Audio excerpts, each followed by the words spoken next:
ini ada literasi data. Kayak misalkan contoh ya, dia ada kursus short, kursus pendek ya, sekitar 2 bulan atau 3 bulan. Ibu putus ya. Oke. Ibu ulangi lagi.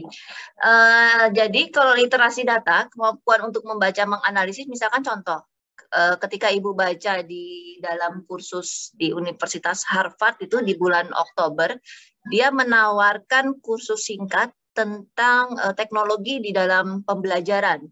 Nah, Ibu gitu ya, misalkan sebagai mahasiswa, kayaknya kok bagus ya ini kursus ini gitu.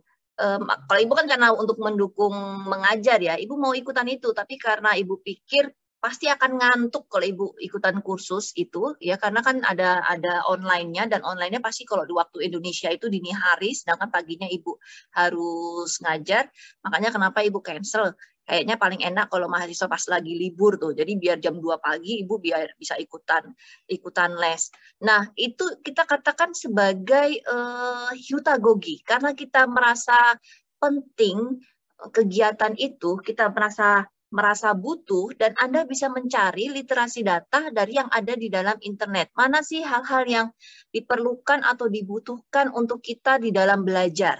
Ya, sehingga kesimpulannya setiap mahasiswa itu akan apa? Oh, tunggu sebentar ya. Print screen apa? Itu print.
Oke, maaf lanjut ya. Anak Ibu disuruh print screen, anak SD kelas 3 nggak ngerti print screen apaan. Ini ada literasi data. Jadi ketika kita merasa butuh untuk belajar sesuatu hal, ya, maka hutagogi itu akan terjadi.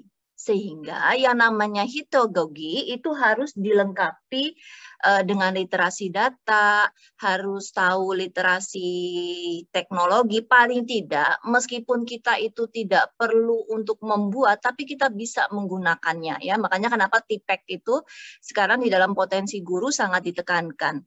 Lalu literasi manusianya, kita harus tahu berkomunikasi atau berinteraksi ya dengan misalkan kalau kita mau membangun komunitas akademik yang terkait hal-hal tertentu, atau WhatsApp group tentang mata kuliah ini, atau WhatsApp group tentang apa, itu juga bagian dari hutagogi.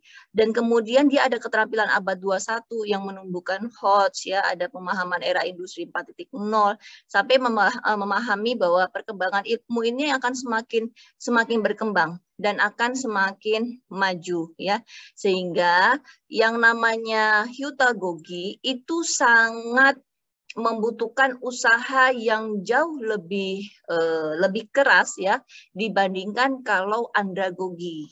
Kalau andragogi kan masih seperti sekarang ini Ibu ya, Ibu masih akan bertindak sebagai fasilitator. Tapi kalau hutagogi Anda sudah menentukan sendiri, sudah mengarahkan diri sendiri. Makanya kalau mengikuti kursus-kursus singkat ya, misalkan Anda butuh kemampuan untuk mengerjakan statistika, Anda ikut pelatihan di UI gitu, statistika UI. Nah, itu juga bagus ya.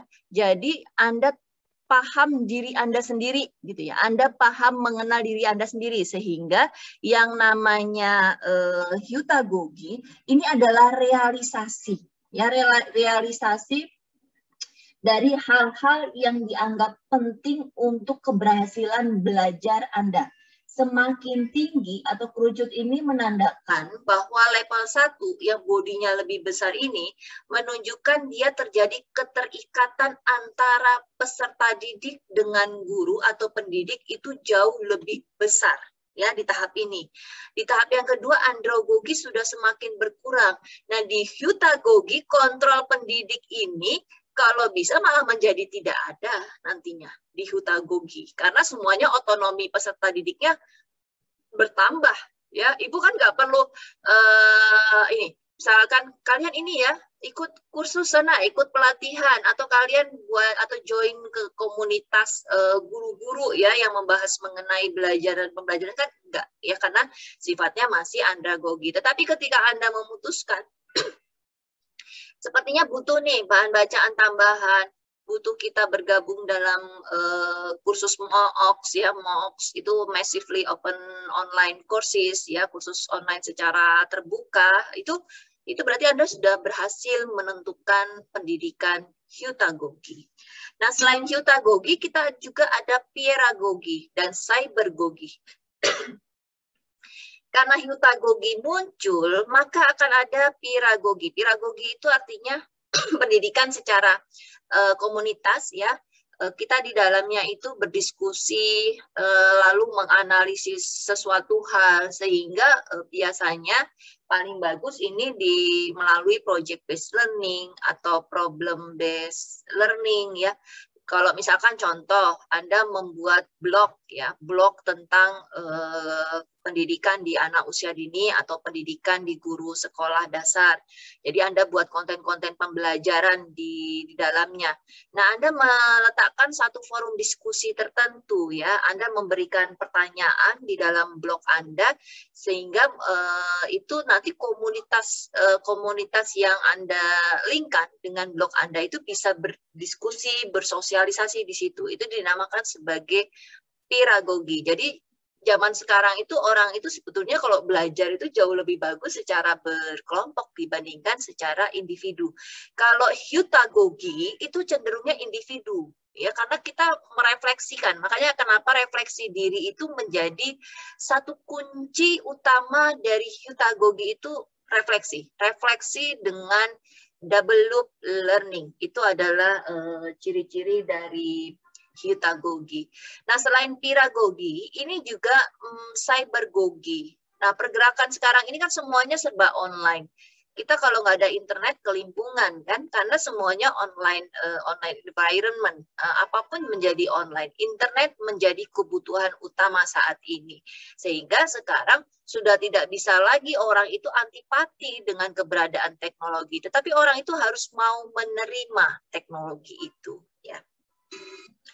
Ini adalah paradigma belajar abad 21. Kemarin sudah Ibu jelaskan ya, bahwa ada interdisipliner, ada multiple hybrid. Itu artinya bahwa kita belajar antara sinkronus dengan asinkronus, sinkronus maya, sinkronus tatap muka atau sinkronus langsung. Asinkronus juga ada yang asinkronus kolaboratif, ada asinkronus yang mandiri ya. Lalu kemudian ada artificial intelligence, ada neuroscience di dalamnya, ada soft skill, ada communication. Ini adalah hal-hal yang perlu dipelajari atau harus kita miliki ya ketika kita ingin belajar di abad sekarang ini atau di Society 5.0. Nah, strategi pendidikan tinggi. Jokowi mengatakan, atau Presiden Jokowi mengatakan bahwa pendidikan itu adalah organisasi paling sempurna. Universitas itu adalah tempat penghasil perkembangan ilmu, pengetahuan, dan teknologi. Sehingga yang namanya pendidikan tinggi itu harus mampu membentuk mahasiswa atau mampu membentuk manusia dewasa yang di dalamnya menjadi orang-orang yang sangat berpikir kritis dan mengikuti perkembangan zaman. Ya, jangan sampai dia hanya terkotak ya, lalu kemudian tidak banyak memiliki pengalaman dan lain sebagainya. Makanya kalau Ibu bilang ke mahasiswa, kalau memungkinkan Anda bergabung dengan organisasi BEM atau organisasi kemasyarakatan lainnya, bergabunglah.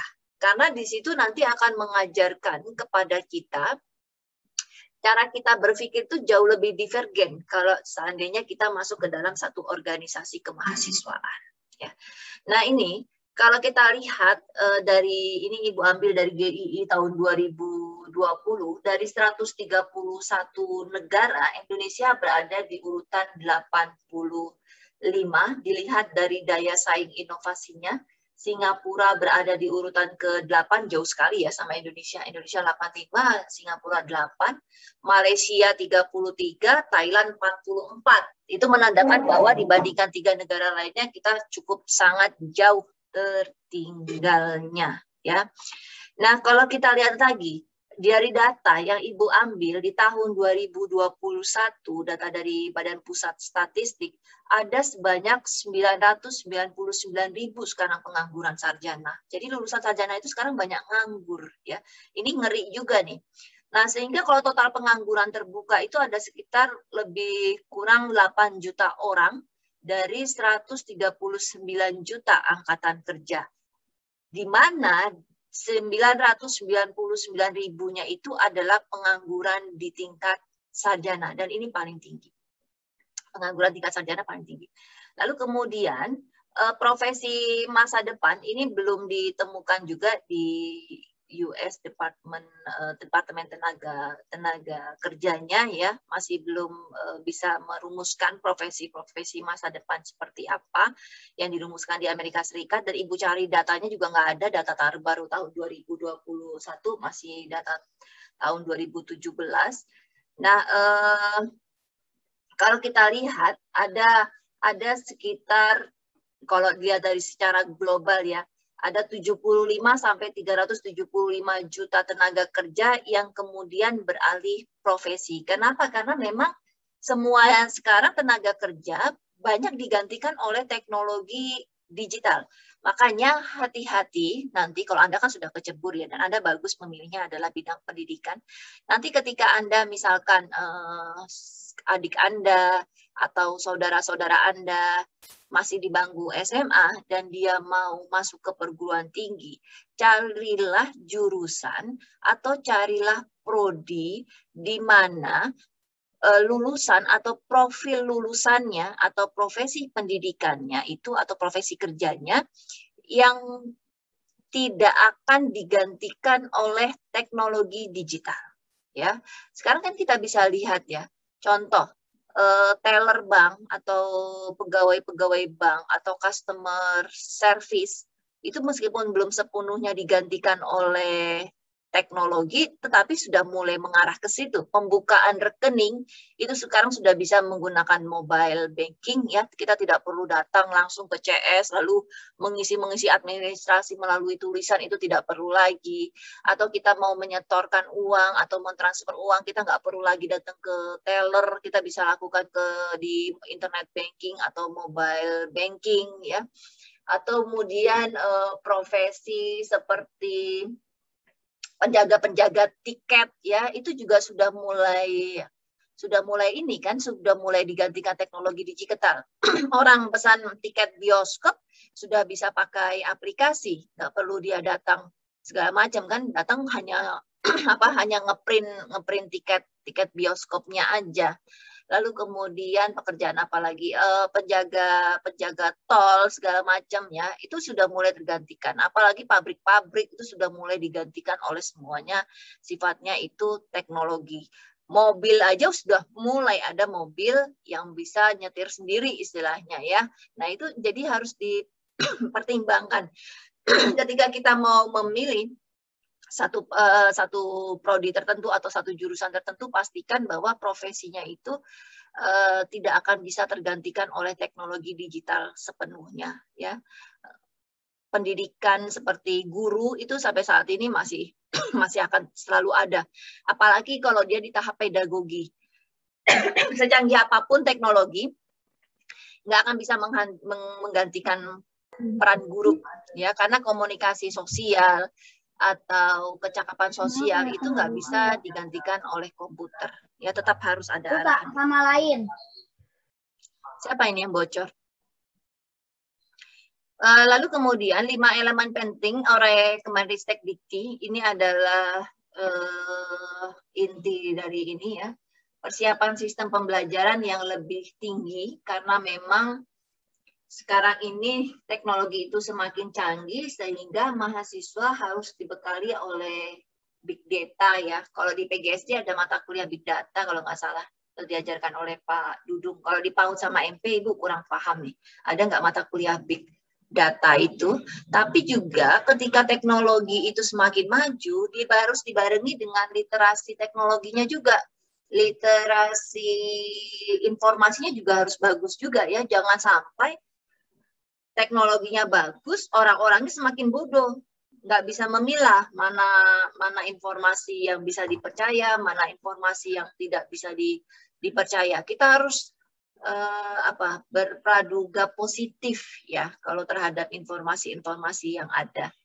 Nah, lalu kemudian kita lakukan rekonstruksi kebijakan kelembagaan. Itu sudah terbukti dari adanya Merdeka Belajar. Ya, Anda bisa belajar, mahasiswa PGSD ada yang mau belajar di Harvard ya dalam satu semester, kalau nggak salah 2 orang atau 3 orang.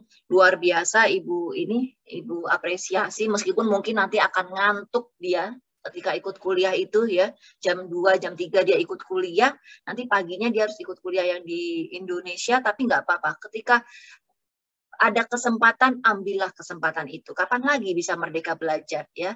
Atau Anda mau kuliah di UPI Bandung, atau Anda mau kuliah di Malang melalui Merdeka Belajar, itu ambil aja kalau menurut Ibu. Jadi Anda tidak hanya katak dalam tempurung, tidak hanya belajar dari UNJ saja, tapi bisa belajar dari berbagai universitas. Ya, yang mata kuliahnya tidak diajarkan di UNJ, ada di luar, ambil yang ada di luar. Nah, lalu kemudian persiapan sumber daya manusianya, ya SDM-nya, dosennya juga harus handal, dosennya harus rajin-rajin meneliti, ya. Kalau Ibu kan roadmap penelitiannya itu adalah pembelajaran digital. Jadi kalau misalkan ada media baru, pasti Ibu penasaran, apa itu media itu, ya. Ibu nanti belajar meneliti tentang itu, membuat medianya baru ya sesuai dengan perkembangannya, sehingga nanti bisa ditularkan kepada para mahasiswa. Bagaimana sih cara membuat MOOCs ya, atau bagaimana cara membuat virtual reality atau augmented reality. Nah, itu wajib. Jadi kalau mau mahasiswanya inovatif, harus dimulai dari dosennya dulu. Lalu kemudian terobosannya harus meningkatkan kualitas dan kuantitas riset ya. Kamu kalau buat skripsi jangan judulnya itu aja. Jangan judulnya hasil belajar kognitif aja. Banyak baca referensi jurnal supaya riset-riset yang ada di perguruan tinggi itu semakin berkembang luas ya. Kayak misalkan Bu, mahasiswa pasca sarjana Ibu ya, Bu ini kok judul ini nggak ada ya Bu di jurnal internasional. Ya memang yang ngopiak-ngopiak judul itu cuma orang Indonesia aja. Orang-orang luar itu sudah mulai meninggalkan. Kayak misalkan contohnya itu keterampilan belajar kritis atau apa, di orang-orang sana udah mulai ini. Orang-orang internasional itu sudah mulai beralih ke hal yang baru. Sudah nggak main-main di keterampilan belajar kritis lagi. Nah lalu kemudian, nah ini, agar lulusan perguruan tinggi atau efek dari atau dampak dari adanya hutagogi, piragogi, cybergogi, maka paling tidak mahasiswa-mahasiswa di perguruan tinggi itu harus memiliki orientasi baru ya. Mahasiswa zaman sekarang dengan mahasiswa zaman dulu itu pasti akan sangat berbeda diharapkannya, karena Anda sudah generasi Z atau Gen Z.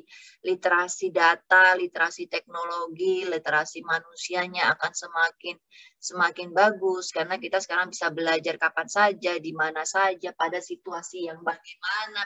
Anda rebahan, Anda libur aja, Anda bisa belajar. Nah, moda pembelajarannya pun juga sudah mengarah. Kalau dulu hanya sinkronus, sekarang sudah ada asinkronus ya. Ada asinkronus yang kolaboratif, ada asinkronus yang secara mandiri. Sebenarnya sekarang itu semakin banyak atau semakin mempermudah kita di dalam belajar dibandingkan terdahulu yang memang masih memiliki keterbatasan di dalam teknologi.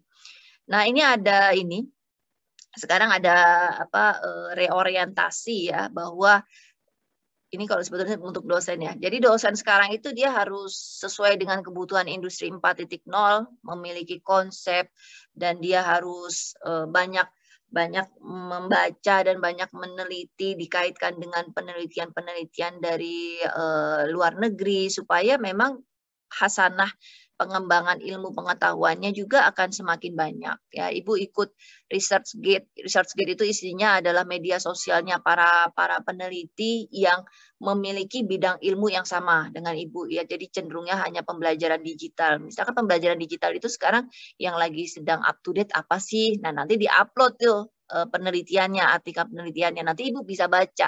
Oh, jadi itu memberikan gambaran wawasan terus-menerus kepada kita. Jadi kita nggak hanya pakai kacamata kuda ya, hanya topik-topik yang ada di Indonesia saja, tetapi negara-negara lain itu sekarang sedang banyaknya seperti apa sih. Nah, dengan kita sebagai pendidik banyak membaca hal-hal tersebut, apalagi kalau nanti Anda menjadi dosen ya, itu akan bisa mengarahkan mahasiswa Anda, ya, kepada temuan-temuan baru ya. Misalkan contoh, Ibu bosen dengan judul penelitian ini sudah berkali-kali ini, coba deh kamu cari yang lainnya. Nah, nanti kalau misalkan mahasiswa dapat, Bu, idenya begini. Nanti Ibu akan tanyakan apa kebaruan penelitianmu. Ya, jadi antara guru, antara dosen dengan mahasiswa juga sama-sama belajar, menjadi mitra belajar di dalamnya. Ya, Ibu banyak juga belajar dari mahasiswa. Ini Harvard ya. Dia didirikan pada tanggal 8 September 1636, udah tua sekali ya. Perguruan tinggi tertua di Amerika Serikat.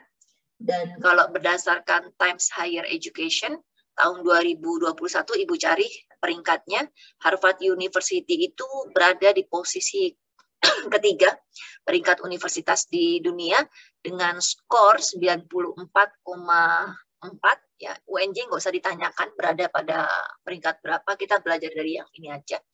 Lalu pemeringkatannya dilihatnya bagus, skornya itu dilihat dari sisi pengajarannya, penelitiannya, transfer pengetahuannya, sama pandangan internasional terhadap Universitas Harvard. Kalau dari QS World University Ranking, dia berada di peringkat ketiga ya, sama dengan hasil dari Times Higher Education. Nah, apa yang membuat Universitas Harvard itu sangat bagus? Dia ada ratusan kursus online, ya, ada extension school-nya. Dia ada satu pusat lembaga yang memang menghadirkan banyak sekali kursus-kursus online yang ditawarkan untuk umum. Ya memang agak mahal ya, kemarin itu kalau nggak salah, kalau dirupiahkan itu Ibu mau ikutan kursus yang 3 bulan itu sekitar 5 jutaan apa 6 jutaan gitu. Mungkin kalau buat Anda sebagai mahasiswa cukup mahal. Tapi menurut Ibu dengan, ya anggap aja investasi ilmu ya, dengan bayaran segitu, kalau itu kursus yang berasal dari Harvard, pasti kita akan dapat hasil itu jauh lebih bagus ya, karena kita belajar dari universitas peringkat ketiga di dunia. Makanya Ibu nyesel banget, mungkin kalau belajar bisa Ibu ajarkan kepada mahasiswa gitu, apa sih hasil kursusnya. Dan kursusnya itu untuk semua prodi, semua jurusan yang mereka memang punya ya. Misalkan mereka punya teknologi komputer atau apa ya, kursusnya tentang itu. Jadi semua prodi itu memiliki kursusnya masing-masing. Nah, ini ada namanya program Harvard X. Nah, yang Harvard X itu MOOC-nya si Harvard ya. Dia di bawah wakil rektor. Kalau kita wakil rektor bidang akademik. Nah, dia sebetulnya pembelajarannya online asinkronus ya, tapi berlangsung selama 3 bulan biasanya. Kalau yang kemarin Ibu mau ikut tuh 3 bulan. Dan nanti akan dapat ini sertifikat seperti ini, program profesional sertifikat seperti ini, bahwa itu hasilnya menandakan bahwa kita sudah ikutan kursus online di Harvard University, dan ini sangat hyutagogi sekali ya, karena kita merefleksikan bahwa kayaknya saya perlu nih pembelajaran digital, lebih mengenal pembelajaran digital di tingkat sekolah dasar. Carilah kursus-kursus yang topiknya seperti itu. Oh, gimana ya strategi pembelajaran masa depan untuk anak-anak usia dini? Oh, bagaimana ya caranya sekarang itu pola atau manajemen pendidikan di tingkat sekolah di era society 5.0 5.0. Nah, mahasiswa bisa cari sendiri kursus-kursus lainnya ya, karena merasakan oh saya perlu ini untuk mendukung kegiatan belajar saya. Nah, sebenarnya MAOKS ini itu bawaannya si MIT yang punya punya ide dan kemudian bekerja sama dengan Harvard University ya. Sebetulnya awalnya tadi ada yang nggak berbayar, ada yang berbayar. Tapi kalau dia nggak berbayar, paling nggak dia nggak dapat sertifikatnya aja. Kalau mau dapat sertifikat ini harus berbayar sekian dolar ya. Dosennya siapa ya? Dosennya dosen-dosen Universitas Harvard nanti yang ini yang akan mengajarkan. Nah, ini ada lagi HILT ya. HILT itu adalah pusat kalau di UNJ itu pusat sumber belajarnya ya. Jadi dia yang membuat inovasi-inovasi pembelajaran di perguruan tinggi, dan mahasiswa itu tahu dengan baik program-program yang ada di dalam Harvard ya. Nah, sebenarnya apa sih tujuan atau kekuatan dari Harvard University? Dia memang mengarah kepada pengajaran dan pembelajaran ya. Jadi ilmu-ilmu atau materi-materi atau mata kuliah yang diajarkan ke mahasiswa itu adalah mata kuliah terkini, terbaru ya. Lalu kemudian dia itu memperkuat ilmu belajarnya, kemudian ilmu teknologinya, banyak forum diskusi akademik di kampus, lalu sering melakukan inovasi untuk sifatnya kelembagaan, ya inovasi-inovasi seperti apa, lalu kemudian dia memfasilitasi penelitian, tapi memang dananya besar, ya makanya kenapa kalau universitas itu mau kuat, universitas itu mau bagus, memang harus didukung oleh pendanaan yang tinggi ya, kayak misalkan UI, IPB itu kan sudah perguruan tinggi badan PTNBH, perguruan tinggi negeri, badan hukum. Jadi memang kekuatan pendanaannya bisa mendukung kualitas pembelajarannya ya. Kan kalau istilahnya kalau kita mau yang bagus harus berani bayar mahal. Ini adalah Universitas Cambridge ya. Dia lebih tua lagi. Didirikan sekitar tahun enggak tuaan sih itu ya, Harvard. 1209. Lalu kemudian kalau dilihat dari Times Higher Education World University Ranking, Ibu lihat dari ini, dari websitenya, dia di posisi ke-6, di bawahnya Harvard, tapi dia peringkat ke-7 kalau menurut QS World University, skornya 94 ya, 94,3. Dia banyak memenangkan penghargaan Nobel, ada 80 penghargaan Nobel, lebih banyak dari universitas lain di dunia. Jadi kalau ada penerima Nobel ini paling banyak dari University of Cambridge. Lalu kemudian ini ada University of Hong Kong, dan ternyata universitas paling bagus di Asia ya ini University of Hong Kong. Ibu juga baru tahu ya, baru tahu pas ketika buat PowerPoint ini, Ibu mengecek apa sih universitas Asia yang paling bagus, ternyata Universitas Hong Kong. Dia menduduki peringkat ke-22 dengan skor 83,7 dan punya visinya itu adalah 3+1, yaitu internationalization, innovation, dan interdisciplinarity ya, semuanya menyatu pada impact gitu. Dan bercita-cita menjadi universitas global di Asia, dan itu terbukti karena dia pemegang peringkat 1 di Asia. Dan ini adalah yang ini ya. Jadi dia memang ada program internasionalisasi, ada pertukaran belajar, dia membuka kesempatan bagi para mahasiswa luar negeri untuk masuk ke universitasnya, dan begitu juga dengan mahasiswa-mahasiswa yang ada di Universitas Hong Kong akan merdeka belajar ke universitas di luar negeri. Kalau sekarang kan kalau di Indonesia merdeka belajar itu biasanya hanya antar universitas di dalam negeri.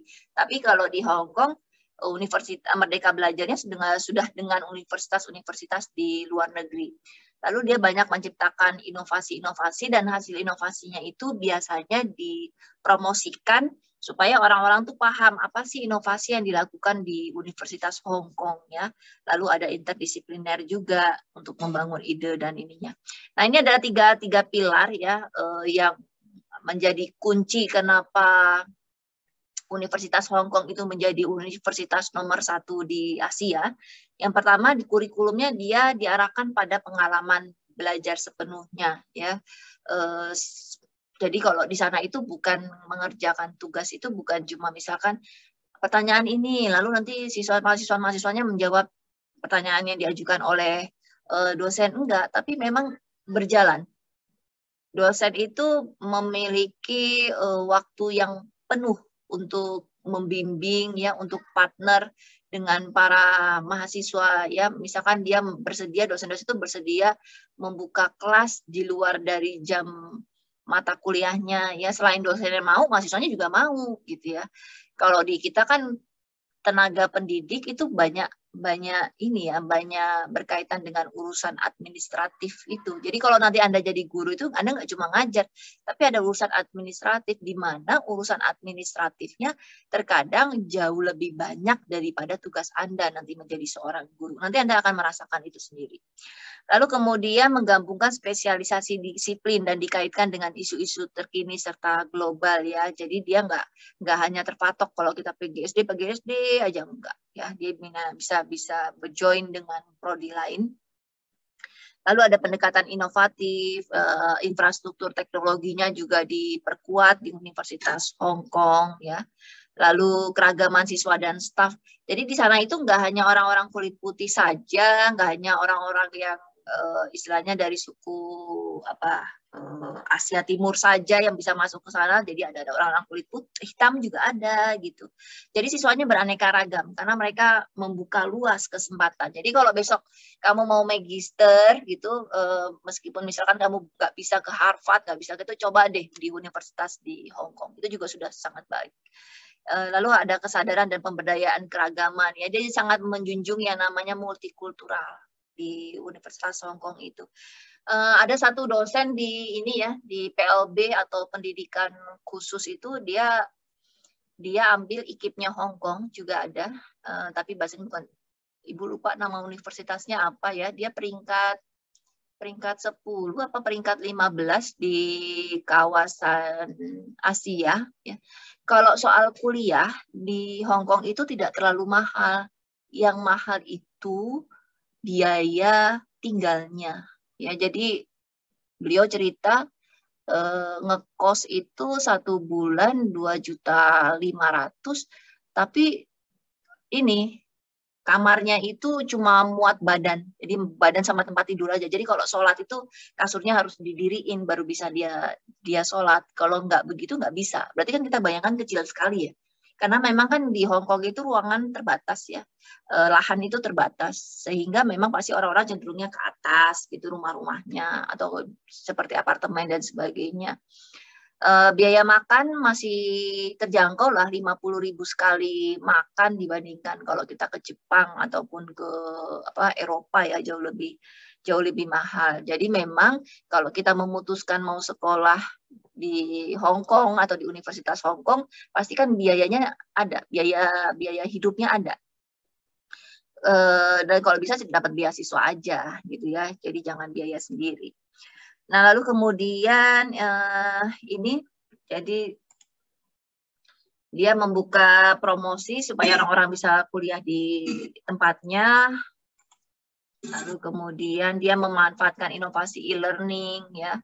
Lalu mahasiswa sama alumni itu ada temu alumni di tempat mereka, dan biasanya para stakeholder atau para pengguna tenaga alumni di Universitas Hong Kong itu selalu diundang untuk melakukan diskusi bersama-sama, sehingga kita tahu tingkat kepuasan stakeholder itu bagaimana. Contohnya misalkan kalau mahasiswa ya UNJ kebanyakan diterimanya di sekolah mana, diterima di SD mana. Nah itu nanti para pemimpin sekolah-sekolah itu diundang ya, gimana reaksi atau tanggapan atau responnya terhadap mahasiswa-mahasiswa yang berasal dari UNJ ya. Kalau sekarang kan ada tracer study. Nah tracer study itu sebetulnya mengarah ke situ.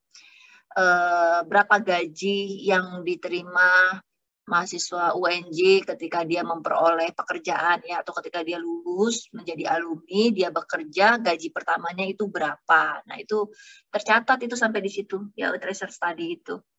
Ibu ingat banget dulu Ibu jadi PNS itu tahun 2008, gaji Ibu itu kalau nggak salah cuma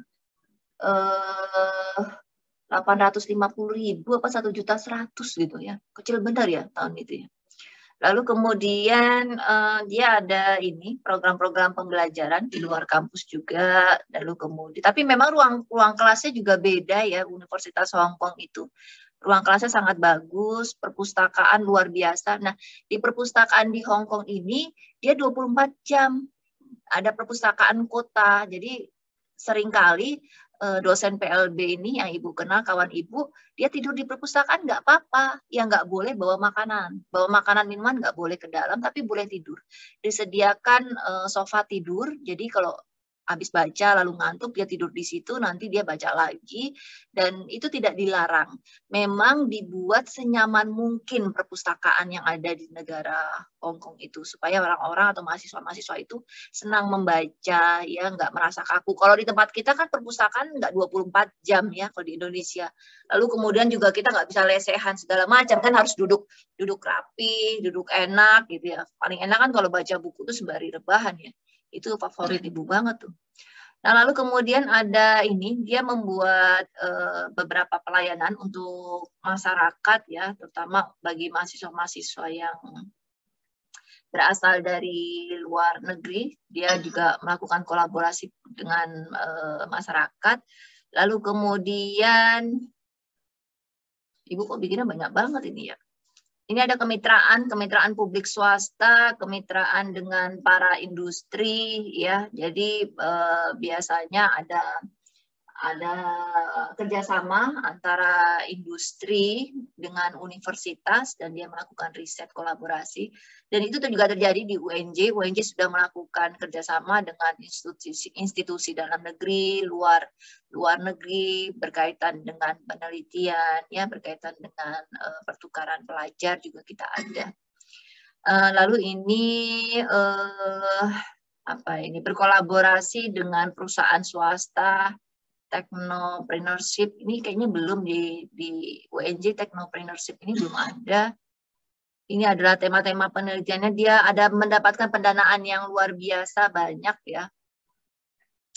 Kalau didengarin pendana penelitiannya di Indonesia sih beda sekali ya. Beda sekali dengan di luar negeri, dana penelitian mereka sangat besar.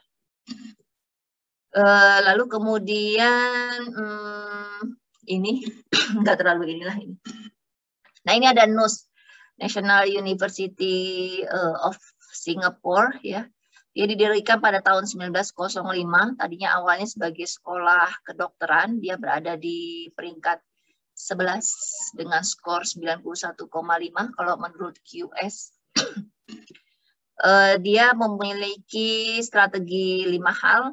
Creating global experiences for all. Ada leading the way in innovation and growth for Southeast Asia. Developing intellectual leadership in global education. Jadi ada 5 hal ini. Lalu kemudian dia itu ada program study abroad programs. Jadi program pertukaran mahasiswa ya untuk jangka pendek ataupun magang. Nah, ini yang sebetulnya kalau di Indonesia konsepnya merdeka belajar, tapi merdeka belajar kita kan masih hanya di tingkat Indonesia saja. Lalu ya sudah di luar ya, kayak kemarin yang ke Taiwan University, UPGSD itu sudah berhasil memberangkatkan berapa mahasiswa itu, 40 mahasiswa kalau nggak salah. Nah, itu contoh dari ini ya, contoh dari pertukaran pelajar. Kalau misalkan prodi buka seperti itu, ambil belajar. Kalau masalah bahasa, tedeng aling-aling udah ikutin aja. Nanti kalau nggak bisa, belajar sendiri secara hutagogi gitu kan, apa kira-kira yang bisa diinikan, karena nggak ada persyaratan untuk berapa TOEFL, berapa IELTS. Beda kalau Anda ambil program magister, memang ada persyaratannya kalau mau ngambil magister di luar negeri ya, IELTS-nya harus berapa, TOEFL-nya harus berapa. Tapi kalau untuk merdeka belajar ke luar negeri nggak ada. Ini adalah beberapa strategi yang dikembangkan oleh NUS. Oke, sampai di sini ada pertanyaan kah?